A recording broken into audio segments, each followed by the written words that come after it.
देश के प्रधानमंत्री जी ने कहा कि सुबह उपसभापति जी हम लोगों के धरने पर चाय पिलाने के लिए आए थे और बहुत बड़ा दिल दिखाया उन्होंने। मैं प्रधानमंत्री जी से कहना चाहता हूं, प्रधानमंत्री जी आप इतनी बड़ी लड़ाई को इतना छोटा मत बनाइए। ये चाय पीने और पिलाने की लड़ाई नहीं है, ये देश के करोड़ों किसानों के पेट और पीठ पर जो लात मारा गया है, उनका जो निवाला छीना गया है, ये उसकी लड़ाई है। ये चाय पीने की लड़ाई नहीं है। इस लड़ाई को इतना छोटा क्यों बना रहे हैं आप? देश का किसान, देश का अन्नदाता करोड़ों लोगों का पेट भरता है, आपका भी भरता है, हमारा भी भरता है, सांसदों का भी भरता है, मंत्रियों का भी भरता है। उसके इस महान योगदान के सामने ये चाय बहुत छोटी चीज है, उसकी चिंता कीजिए। आज हमारे तमाम विपक्ष के मित्रों ने सदन का बहिष्कार किया। मुद्दा साफ है, हम लोगों का सस्पेंशन भी कोई मुद्दा नहीं है। अगर आप जिंदगी भर के लिए मुझे निलंबित करना चाहते हैं, बिल्कुल निलंबित कर दीजिए, पूरी जिंदगी निलंबित रहने के लिए तैयार हूं। लेकिन हमारे किसान भाइयों का जो निवाला छीना है, वो निवाला वापस कीजिए प्रधानमंत्री जी। जो इस देश के किसानों के पेट और पीठ पे छुरा मारा गया है, उसको, इस काले कानून को वापस लेकर उनको राहत पहुंचाइए प्रधानमंत्री जी।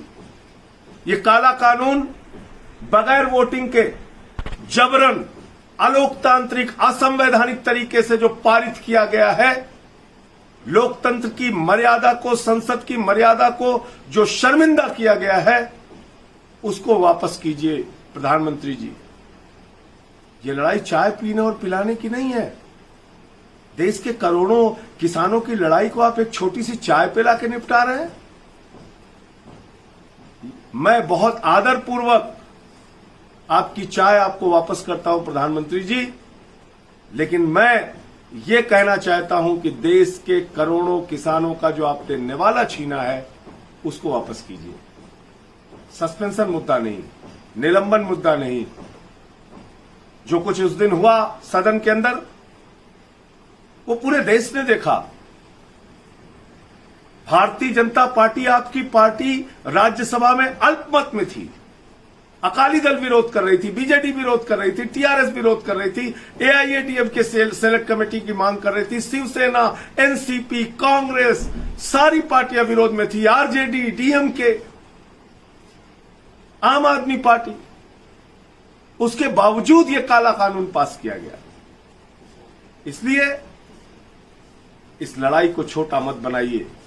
ये इस देश के करोड़ों किसानों को धोखा देने का काम आपकी सरकार ने किया है। आप कहते हैं एमएसपी देंगे प्रधानमंत्री जी, आप 2014 का अपना भाषण भूल गए? आपको याद नहीं आपने क्या कहा था चुनाव के पहले?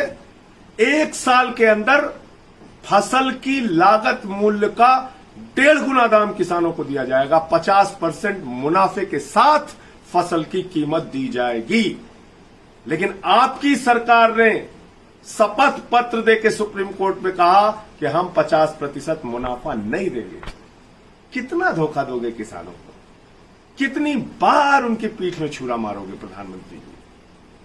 पूरे देश को आपको जवाब देना होगा। आज पूरे देश का किसान आंदोलित है, वो चाहे पंजाब का हो, हरियाणा का हो, उत्तर प्रदेश का हो, बिहार का हो। आपने एमएसपी खत्म कर दी। कानून में एक शब्द दिखाइए कहां आपने एमएसपी लिखा है। कोई व्यापारी अगर न्यूनतम समर्थन मूल्य से, कोई पूंजीपति अगर न्यूनतम समर्थन मूल्य एमएसपी से कम में किसान से खरीद करेगा, तो वो किसान कहां गुहार लगाने जाएगा?